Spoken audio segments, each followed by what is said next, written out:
السلام عليكم ورحمة الله وبركاته. بسم الله الحمد لله والصلاة والسلام على أشرف المخلوقين وعلى آله وصحبه أجمعين أما بعد. ആദരണീയരായ ഗുരുമുഖങ്ങൾ, ഗുരുകർത്താക്കൾ, അത്യന്ത സ്വരം ശ്രവിക്കുന്ന സുഹൃത്തുക്കളെ, നാം ഇന്നിവിടെ ഒരുമിച്ച് കൂടിയത് ഈ മാഹിമിയുടെ പത്തരമാറ്റിന്റെ വേദിയിലാണ്. ഈ അസ്ലബ് നിമിഷത്തിൽ നിങ്ങളുമായി സംവദിക്കാനുള്ളത് മാനവാദി എത്ര ദുർബലനാണ് എന്ന ചർച്ചയാണ്. ആ വിഷയത്തെ ആസ്പദമാക്കി നമുക്ക് അല്പനേരം ചർച്ച ചെയ്യണമെന്നുണ്ട്. റബ്ബ് സുബ്ഹാനഹു വ തആല അതിന്റെ തൗഫീഖ് നൽകുമാറാകട്ടെ. ആമീൻ. പ്രേരെ അനന്തം അജ്ഞാതം അവർണ്ണനീയം ഈ ഭൂലോകം, ഈ ഭൂഗോള ലോകം കറങ്ങുന്ന കാലം. മനുഷ്യ, നീ എന്ത് കണ്ടാണ് അഹംഭവിക്കുന്നത് എന്ന് വെള്ളത്തോൾ ചോദിക്കുന്നുണ്ട്.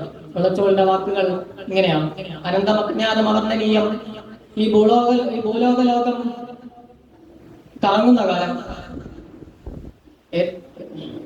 എവിടെ നിന്നാണ് മനുഷ്യനെന്ത് അഹംഭാവം?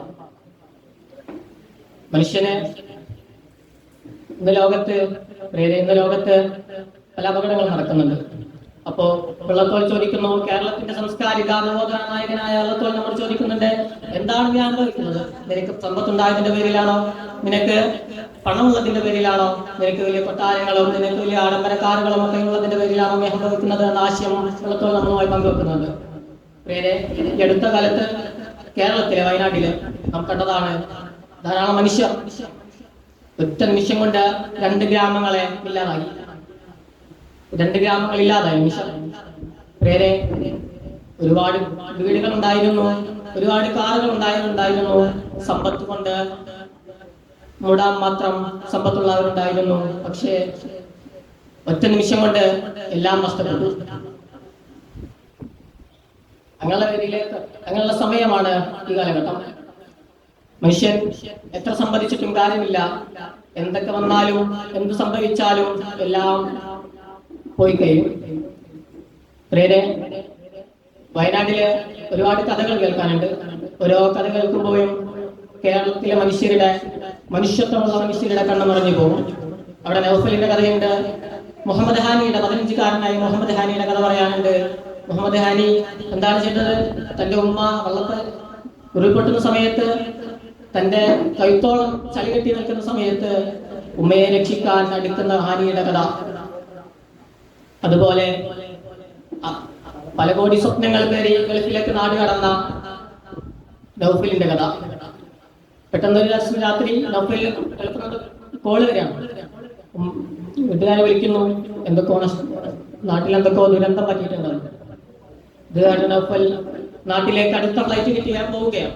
പക്ഷേ നാട്ടിൽ എന്താ കാണുന്നത്? തന്റെ കൂട്ടുകാരും കുടുംബക്കാരും ഉപ്പയും ഉമ്മയും പെങ്ങളും കുട്ടിയും ഭാര്യയും എല്ലാമായി വളരെ സ്നേഹത്തോടെ സഹകരിച്ചിരുന്ന തന്റെ കൊട്ടാരം, ആ കൊട്ടാരം ഇന്ന് അവിടെയില്ല. അത് വെറും തരിശു ഭൂമിയായി. അവിടെ ഇന്ന് ഒരു ഓർമ്മകളുമില്ല, ഒരു പാടുകളുമില്ല, അടയാളങ്ങളില്ല. നൗഫൽ വേദനിച്ച് ഒരു പിഞ്ചു കുട്ടിയെ പോലെ കരയുന്നുണ്ട്. അതൊക്കെ നവമാധ്യമങ്ങൾ ഷൂട്ട് ചെയ്യുകയും വൈറലാവുകയും ചെയ്തിരുന്നു. ഓരോ കാഴ്ചകളും വേദനിപ്പിക്കുന്നതായിരുന്നു. വേറെ നമ്മളെ പോലെ ക്ലാസ്സിൽ ഇരുന്ന് പഠിച്ച ഒരാളുണ്ടായിരുന്നു, ഷേഖ് ഫൈസി. നമ്മളെ പോലെ ഇതേപോലെ സമാജങ്ങളിൽ പങ്കെടുത്ത്, ഫെസ്റ്റുകളിൽ പങ്കെടുത്ത് നല്ല ഒരു ജോലി അദ്ദേഹം നല്ല ഹത്തീവാവുകയും അന്ന് അദ്ദേഹവും ഇദ്ദേഹം പേമാരിയിൽപ്പെട്ടു പോവുകയും രാത്രി ഉമ്മ വിളിച്ചു, ഉമ്മ ഞാൻ വരുന്നില്ല, എന്റെ കൂടെ നാട്ടുകാരുണ്ട് ഇവിടത്തെ. പക്ഷേ പിറ്റേ ദിവസം പള്ളിയിൽ നിന്ന് അദ്ദേഹത്തിന്റെ ചേതനേറ്റ ശരീരമായിരുന്നു കിട്ടിയിരുന്നത്. അവിടെയാണ് പ്രിയപ്പെട്ട ഷുഹൈബിന്റെ മനസ്സിലുണ്ടായിരുന്ന വാക്കുകൾ ഇന്നമായി റബ്ബി സയഹദി എന്നതായിരുന്നു. റബ്ബന്റെ കൂടെയുണ്ട് എന്ന വാക്യമായിരുന്നു ഉപദേശിച്ചിരുന്നത്.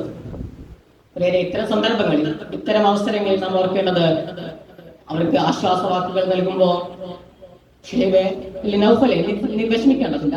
നിന്റെ മക്കൾ നഷ്ടപ്പെട്ടു, ഭാര്യ നഷ്ടപ്പെട്ടു, നിനക്ക് സർക്കാർ ഈ വലിയ വീട് നൽകുന്നുണ്ട്, അങ്ങനെ വലിയ കൊട്ടാരം പഴുത്തു തരുന്നില്ലേ? അപ്പോ ഷുഹൈബ് അദ്ദേഹത്തിന്റെ വികാരം എങ്ങനെയായിരിക്കും? മക്കൾ നഷ്ടപ്പെട്ട ഷുഹൈബിന് ഒരു വീട് വെച്ച് കൊടുത്താൽ തീരെ വിഷമം.